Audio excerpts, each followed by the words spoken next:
Hello everyone, আজকের mini ব্লগটা একটু অন্যরকম করলাম। আগের মিনি ব্লগে তোমাদেরকে বলেছিলাম যে আমাদের বাড়িতে দিদা এবং দাদু এসেছে দুদিনের জন্য, আর আমার দিদার হাতে তৈরি নিরামিষ কেক জাস্ট ওয়াও।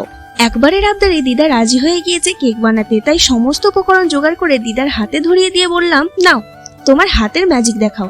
যেমন বলা তেমন কাজ। যে সমস্ত উপকরণগুলি লাগবে দেখে নাও ভালো করে, পারলে স্ক্রিনশটও নিয়ে নিতে পারো। আর প্রসেসটা তোমরা ভিডিওটা পুরোটা দেখলেই বুঝতে পারবে। যত রকমের তোমরা কেকের রেসিপি ট্রাই করো না কেন, কেকের সমস্তটা কিন্তু নির্ভর করে ব্যাটারের পাকের উপর। তাই কেকটা ভালো বানাতে হলে আধা ঘন্টা সমানে কিন্তু ব্যাটারটাকে তৈরি করো। আর এখানে আমরা লবণ ইউজ করছি, তোমরা চাইলে বালিও ইউজ করতে পারো। আর যে পাত্রে কেকটা বসাবে অবশ্যই খানিকটা তেল নিয়ে নিও। আর হ্যাঁ, এখানে তোমাদের একটা টিপস দিয়ে রাখি, কেক তৈরির সময় কখনই একদম উপরে কাজু আর কিশমিশ দেবে না। অল্প খানিকটা ব্যাটার রেখে কাজু কিশমিশ দেওয়ার পর সেটাকে দেবে, দেখবে সেগুলো আর পুড়ে যাবে না। আর এখানে কিন্তু দেখতে দেখতে আমাদের কেকটা রেডি হয়ে গেছে। তো ভিডিওটা কেমন লাগলো জানিও, আর রেসিপিটা বাড়িতে ট্রাই করতে একদম ভুলো না।